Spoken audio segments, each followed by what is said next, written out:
आज जो आपण पार्ट घेणार आहोत हा पार्ट थोडासा समजायला डिफिकल्ट आहे.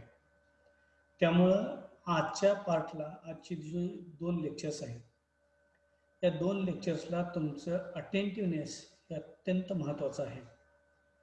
तुम्ही 1 मिनिट जरी दुर्लक्ष झालं मी जे सांगणार आहे त्याच्याकडून तर तुम्हाला पुढचं काहीही समजणार नाही. त्यामुळं तुमचं असं देखील म्हणायला हरकत नाही तुमच्या एंटायर सिलेबसमधला सगळ्यात टफ पार्ट आपण आज स्टडी करणार आहोत. त्यामुळं तुमचं attentiveness during the session is very important. त्यामुळं आज जी 2 पार्ट आपण घेणार आहोत जॉन टेलर डिस्टॉर्शन. या जॉन टेलर डिस्टॉर्शनमध्ये त्याचं स्पेलिंग JAHN आहे पण त्याचं प्रोनाऊन्सिएशन जॉन असं करायचं आहे. तर जॉन टेलर डिस्टॉर्शन हा पार्ट पूर्णतः क्रिस्टल फील्ड थिअरी ही जी आपण स्टडी केलेली आहे right from the shapes of d orbitals. आपण ही जी थिअरी 3 पार्टमध्ये स्टडी केलेली आहे की ज्याच्यामध्ये आपण पहिल्यांदा ऑक्टायडल कॉम्प्लेक्स बघितले, त्याच्यानंतर टेट्रायडल कॉम्प्लेक्स बघितले आणि त्याच्यानंतर आपण स्क्वेअर प्लॅनर कॉम्प्लेक्सेस बघितले. या तिन्हीचं मिळून जे मिक्सचर आहे त्याच्या बाबतीत आपण या जॉन टेलर डिस्टॉर्शनमध्ये स्टडी करणार आहोत. त्यामुळे सगळ्यांनी आपलं पेन आणि नोटबुक काढायचं आहे. आपण side by side he diagram बघणार आहोत. डायग्रॅम आपल्याला काढत असताना अजिबात मी सांगत असताना कान मी जे सांगणार आहे तिकडे असले पाहिजेत आणि डायग्रॅम केअरफुली काढायची. डायग्रॅम मी स्लोली काढणार आहे. साईड बाय साईड सगळ्यांनी तुम्ही डायग्रॅम काढायची आहे. तर आपण आता पहिल्यांदा डायग्रॅम काढणार आहोत आणि त्याच्यानंतर साईड बाय साईड आपण डिस्कशन करणार आहोत. पहिल्यांदा डायग्रॅम ही अशी काढायची आहे.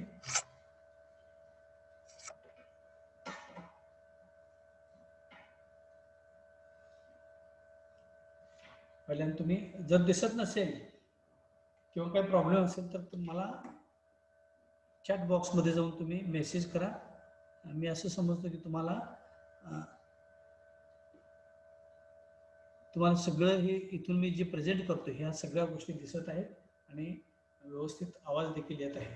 त्यामुळं आता पहिल्यांदा आपण काय करणार आहोत जॉन टेलर डिस्टॉर्शन.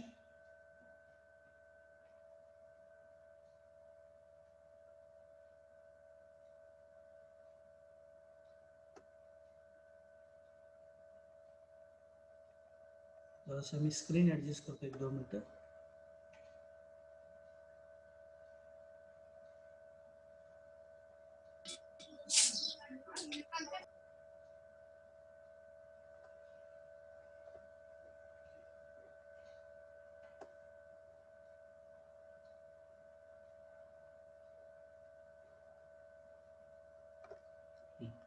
तर आपण आता पहिल्यांदा डायग्राम बघणार आहोत.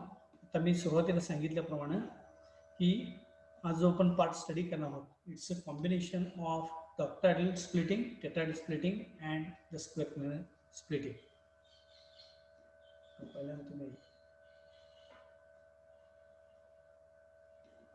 पहिल्यांदा टायटल लिहायचं आहे जॉन टेलर डिस्टॉर्शन. नोटबुकमध्ये पहिल्यांदा लिहा title is a Jahn Teller distortion.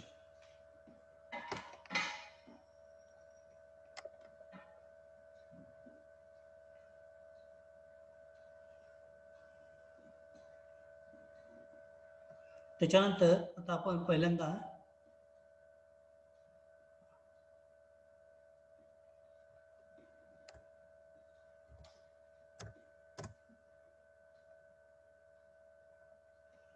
मला वाटतं आता सगळ्यांना व्यवस्थित दिसते. आता काय करायचं आहे की पहिल्यांदा आपण ऑक्टायडल कॉम्प्लेक्स बघणार आहोत. ऑक्टायडल कॉम्प्लेक्स आपण डायग्राम नेहमीप्रमाणे कशी काढतो बघा. First of all draw one slanted rectangle, then show the bonds like this. These are the 6 ligands which are surrounded by this metal आणि इथं लिहायचं आहे ML6. Diagram side by side काढायचे आहे. त्याच्यानंतर आता ही आपण जॉमेट्री जी काढलेली आहे ही जॉमेट्री याला म्हणतात octahedral geometry. Normally this geometry is called as octahedral geometry. आता ह्या जॉमेट्रीला ऑक्टाहेड्रल जॉमेट्री का म्हणायचं, कारण व्हेन मी काही गोष्टी सांगणार आहे त्या तुम्ही त्या पद्धतीने लिहून घ्यायचे. When the bond between metal and ligand are same, or when the bond length, what we call as when the bond length between the metal and ligand are same,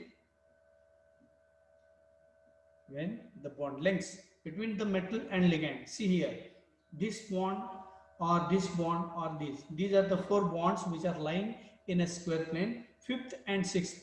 All these 6 bonds are the bond lengths of all these bonds are almost same. When the bond lengths are same, we normally refer this geometry as a regular octahedral geometry. हे लिहून घ्यायचं आहे. Regular octahedral geometry आपण केव्हा म्हणतो, when the metal ligand bond lengths are almost same, then this geometry is known as regular octahedral geometry. आपण सुरुवातीला बघितलं की आपण याला काय म्हटलं, ऑक्टाहेड्रल जॉमेट्री. पण आता आपण त्याच्यामध्ये थोडंसं इलॅबोरेट करणार आहोत की when the metal ligand bond lengths, all the bond lengths are same, then such geometry is known as a regular octahedral geometry, or sometimes this is also known as a perfect octahedral geometry. Perfect octahedral geometry means all the bond lengths are same. आता इथं बघा तुम्ही, इथं पहिल्यांदा लिहून घ्यायचं आहे तुम्ही, हे जे 4 बॉन्ड्स आहेत, this bond, second bond, third and fourth, those 4 bonds which are lying in one square plane, these bonds are known as equatorial bonds. लिहून ठेवा तुमच्या डायग्राम मध्ये. यांना काय म्हणायचं, इक्वेटोरियल बॉन्ड्स. हे 4 मस्त सगळं चांगलं असते, सगळं जवानीतलं आठवते, हे होते आणि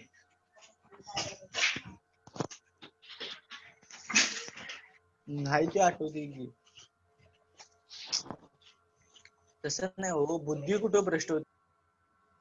Now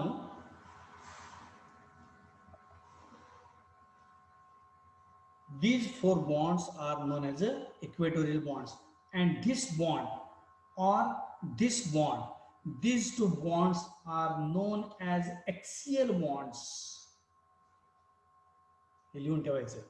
त्यामुळं तुम्ही बघितलं असाल की these 4 bonds which are lying in one square plane, किती आहेत, equatorial bonds 4 bonds are there and axial bonds are 2 bonds. आता इथं जरी 2 प्रकारचे बॉन्ड्स असतील, इक्वेटोरियल आणि ॲक्सियल बॉन्ड्स असे जरी असतील, तरी if different types of bonds are there, all the bond lengths are same, hence we call this geometry as a octahedral geometry. So when the bond lengths are same, this word is very important. When the bond lengths are same, such a geometry is known as a regular octahedral geometry or perfect octahedral geometry. So which exist equatorial bonds which are 4 bonds and 2 axial bonds which are at the one at the top, another at the bottom. So these are known as the axial bonds which are present on the z axis. तेव्हा तुमच्या diagram मध्ये तुम्ही इथं हा z axis दाखवायचा आहे. त्याच्यानंतर दिस is x axis तुमच्या डायग्राम मध्ये दाखवा, कारण आणि हा आहे y axis. तर मला वाटते इथपर्यंत सगळ्यांना आपल्या लक्षात आलेलं आहे की रेग्युलर ऑक्टॅहेड्रल जॉमेट्री म्हणजे काय, की ज्या जॉमेट्रीमध्ये metal ligand bond lengths those are almost same, such geometry is known as a regular octahedral geometry. आता जर समजा if the bond lengths are not same, काय होईल, if the bond lengths are not same, then the geometry or geometrical shape will be changed, or there will be change in shape. आणि या change in shape ला काय म्हणतात, distortion. हे लिहून ठेवायचं. म्हणजे ज्यावेळेला मेटल लिगँडच्या बॉन्ड लेंग्थ ह्या सारख्या असणार नाही त्यावेळेला काय असतं, the geometrical shape is change or there occurs some change in shape. So this change in shape is known as a distortion, and this change in shape, that is known as a distortion. How the change in shape takes place? See this diagram. Now again if we draw the diagram like this, आता तुम्ही परत एकदा diagram काढायचे या पद्धतीने, पण आता आपण थोडीशी वेगळी डायग्राम काढणार आहोत की ज्याच्यामध्ये हे 4 bonds, these are the 4 bonds which we call as a equatorial bonds, हे सारखे दाखवायचे आहेत. आणि जे एक्सियल बॉन्ड्स आहेत 2, हे बघा दिसतंय, याची बॉन्ड लेंथ जास्त दाखवायची आपल्या डायग्राम मध्ये. परत this is a Y axis, this is imaginary X axis, and this is imaginary z axis. याप्रमाणे तुमच्या डायग्राम मध्ये दाखवा. आता इथं हे जे 2 एक्सियल बॉन्ड्स आहेत, हा बॉन्ड आणि हा बॉन्ड, या एक्सियल बॉन्डची लेंथ ही जास्त आहे. म्हणजे हे जे इक्वेटोरियल बॉन्ड्स आहेत, these are the equatorial bonds which are 4 in number, which are shorter in length, shorter bond length, हे लिहून ठेवा. आणि इथं काय लिहिणार आपण, याला आपण म्हणतो ॲक्सियल बॉन्ड्स, की ज्याला म्हणायचं these are the axial bonds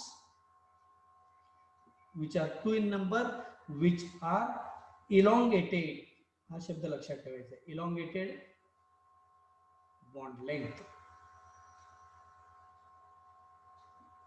elongated याचा काय, these are having some larger bond length, elongated, which is along the z axis. तर हे लक्षात ठेवायचं. आता just now we have seen if the bond lengths are not same, the geometrical shape is changed. See the change in geometrical shape. This is not a perfect octahedral geometry, but here 2 bonds which are lying, one at the top, another at the bottom. These 2 bonds are longer in length, known as elongated bonds. So the 2 bonds are elongated, hence this geometry is now referred as the axially, axially कोणतं, z axis, axially elongated. हे लिहून ठेवायचं आहे, axially elongated. यालाच असं म्हणतात, अशा वेळेला अशा जॉमेट्रीला काय म्हणतात, टेट्रागोनल जॉमेट्री. तुमच्या डायग्रामच्या तिथे लिहून ठेवायचं आहे, ॲक्सियली इलॉंगेटेड. म्हणजे झेड ॲक्सिसला इलॉंगेशन जर असेल तर अशा जॉमेट्रिकल शेपला काय म्हणतात, टेट्रागोनल जॉमेट्री. आता आपण काय म्हटलं की when the bond lengths are not same between the metal and ligand, if the bond lengths are not same, the geometrical shape is changed. This change in shape of the geometry is known as a distortion, किंवा distortion झाल्यामुळं अशा geometrical शेपला आपण वर जसं आपण इथं म्हटलेलं आहे की रेग्युलर ऑक्टोहेड्रल जॉमेट्री, तसे इथं बॉन्ड लेंथ सारख्या नसल्यामुळे याला काय म्हणणार आपण, डिस्टॉर्टेड. याला म्हणायचं डिस्टॉर्टेड ऑक्टाहेड्रल जॉमेट्री.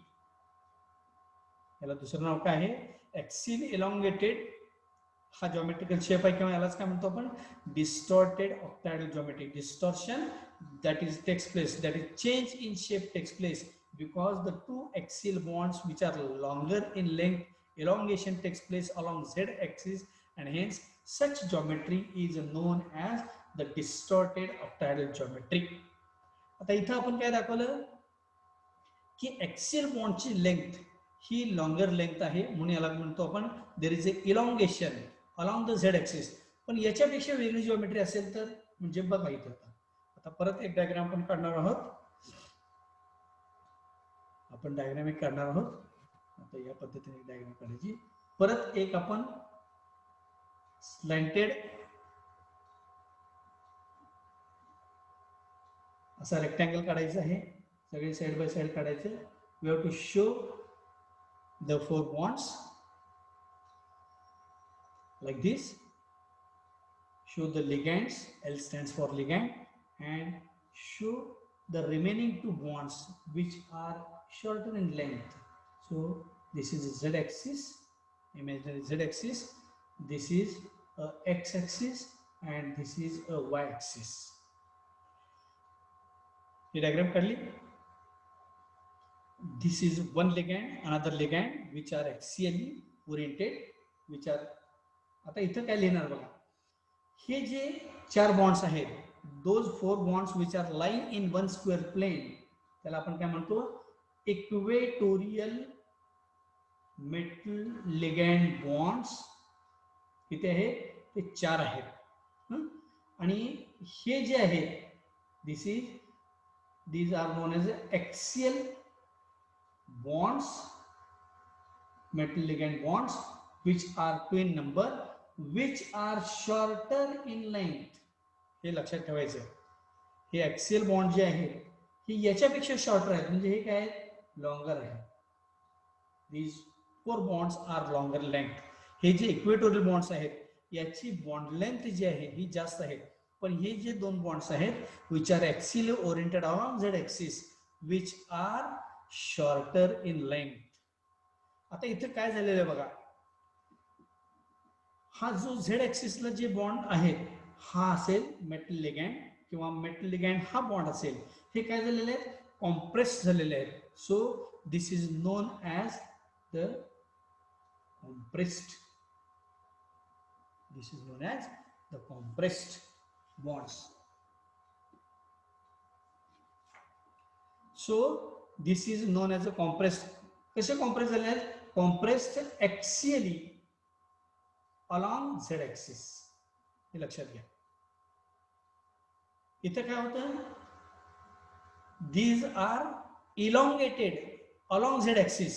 हे लक्षात घ्या, झेड ऍक्सिसला मेटल लिगॅंड बॉन्डचं इलॉंगेशन आहे, those R longer length.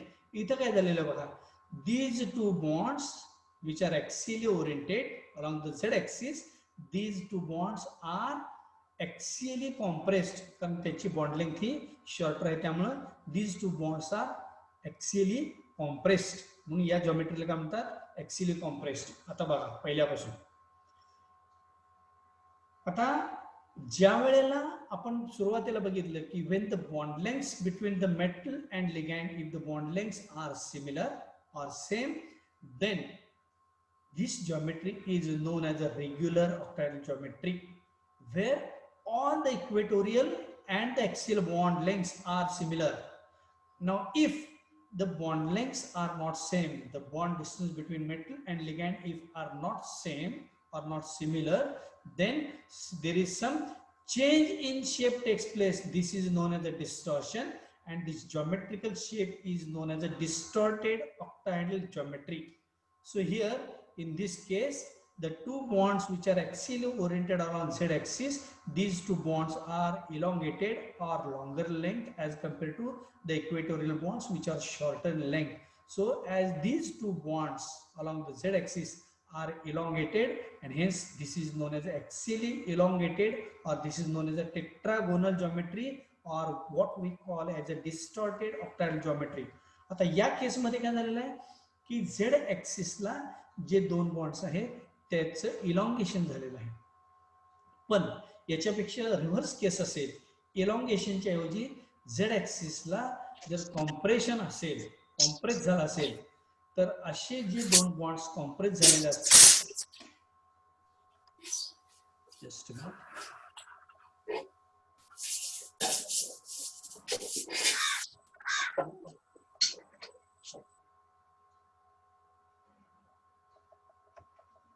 so when the 2 bonds which are compressed along the z axis, those 2 bonds along the z axis which are rather short in length, known as axial bonds, which are shorter than the equatorial bonds, and this is known as a compressed, which are axially compressed along the z axis. हे लक्षात घ्या.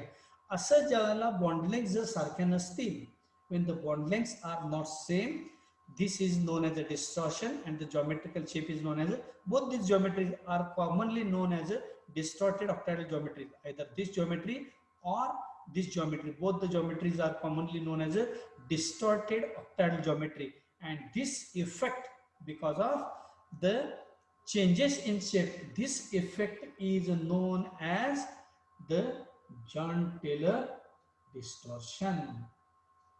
याला काय म्हणतात, John Teller distortion. म्हणजे आता तुम्हाला लक्षात आलं असेल What is John Taylor distortion?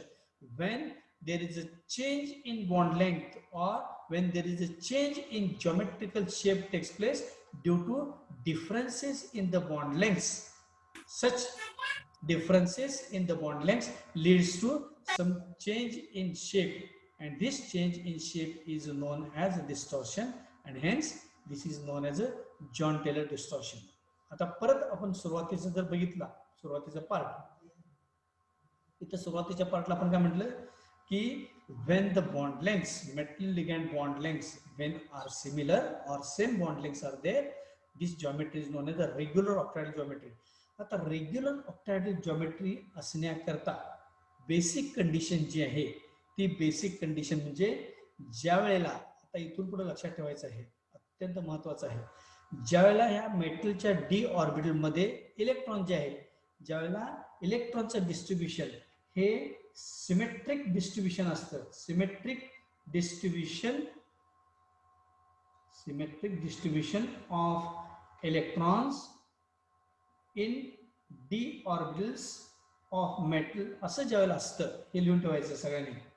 When a symmetric distribution of D electrons in d orbitals of metal is there, the geometry is always regular octahedral geometry. तेव्हा आपण आता कन्क्लुजन काढायला काही हरकत नाही की ज्या वेळेला मेटलच्या जे 5 डी ऑर्बिटल्स आहेत त्याच्यामध्ये इलेक्ट्रॉनचं डिस्ट्रीब्युशन जे आहे हे सिमेट्रिक असेल. आता सिमेट्रिक डिस्ट्रीब्युशनचं मी एक एक्झाम्पल देणार आहे म्हणजे तुम्हाला या शब्दाच्या बाबतीत काही कन्फ्युजन होणार नाही. तर आपण काय करायचं आहे, when the d orbitals of metal which contains all the electrons which are symmetrically arranged, or when there is a symmetrical distribution of electrons in d orbitals of metal is there, that always leads to a regular octahedral geometry. म्हणजे काय होतं की ज्या वेळेला T2g आणि Eg orbital जी मेटलचे आहेत त्याच्यामध्ये इलेक्ट्रॉनचं सिमेट्रिक डिस्ट्रीब्युशन असल्यामुळे काय होतं, all these ligands they approach to the metal d orbitals at equidistant. हे लक्षात ठेवायचं, ही लिगँड जी आहेत ही एकाच डिस्टन्सवर राहतात.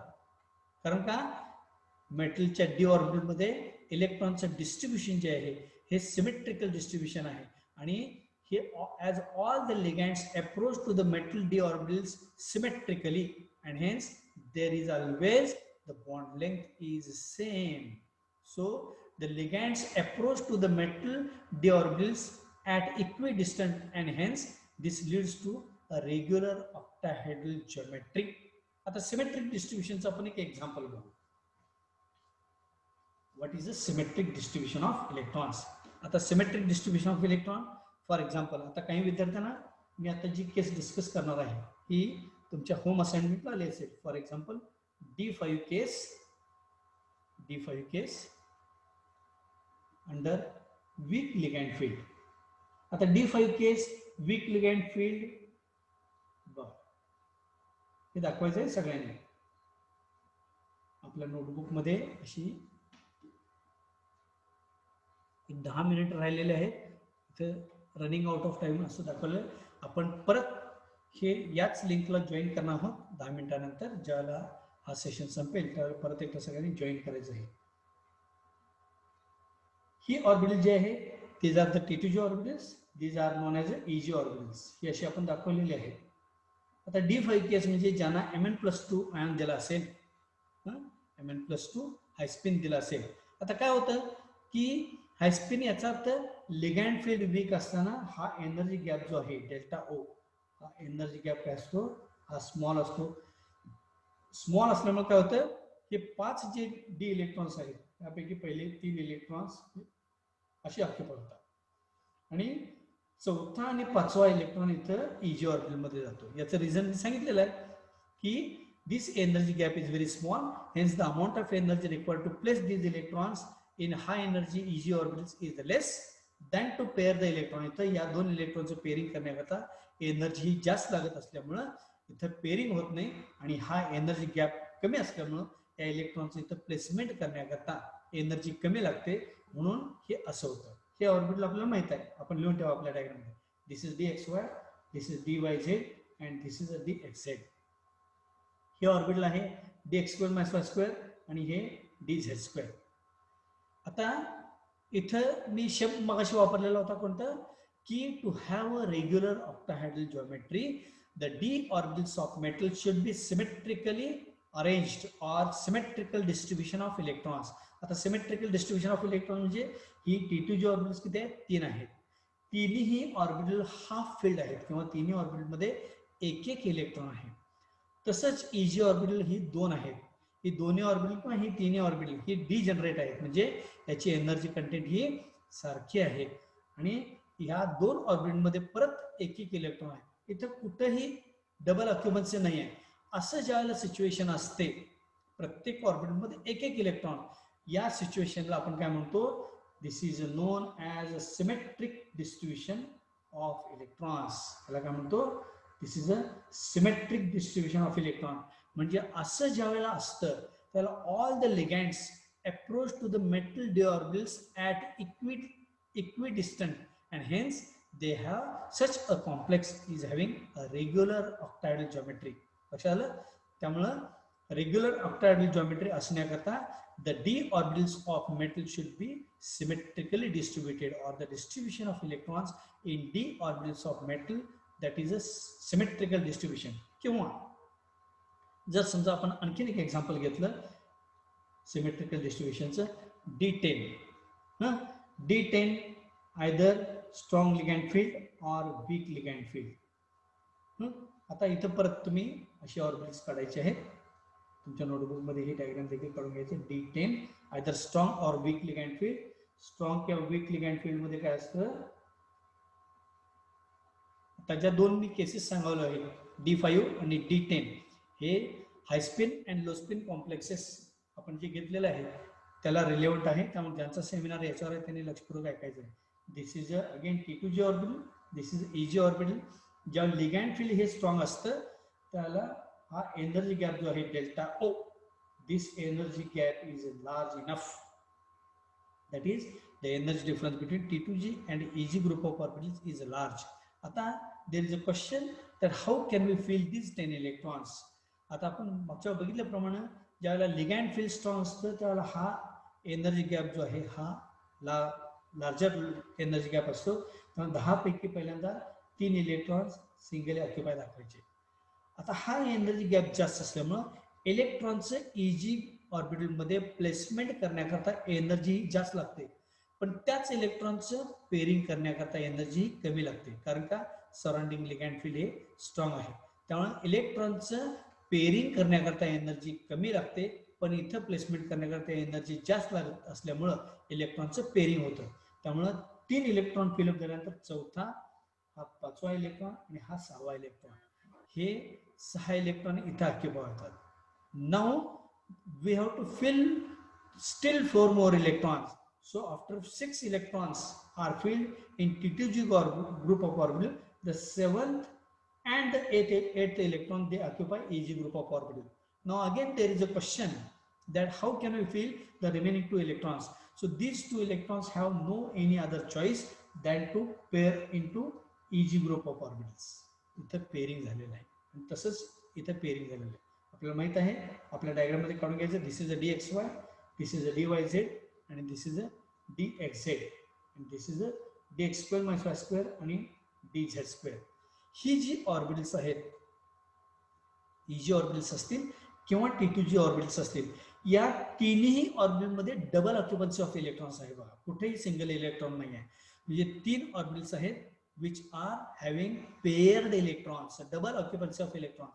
तसंच ही जी 2 ऑर्बिटल्स आहेत EG ऑर्बिटल्स, याच्यामध्ये 2-2 इलेक्ट्रॉन्स आहेत.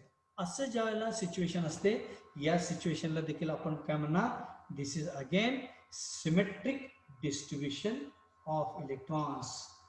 So whenever a symmetric distribution of electrons either in D5 case or in D10 case, then and then there is always a geometry what we call as a regular octahedral geometry. त्यामुळे regular octahedral ज्योमेट्रीसाठी basic condition काय, when the d orbitals, the splitting, the distribution of electrons in d orbitals of metal is symmetric, or whenever there is a symmetric distribution of electrons, all the ligands approach to the metal d orbitals equally, and because of which we can find that there is a regular octahedral geometry or perfect octahedral geometry. So this is a reason why this octahedron is having a regular octahedral geometry, because all the ligands approach equally, and to have equal approach, the d orbitals of metal must contain the distribution of electrons,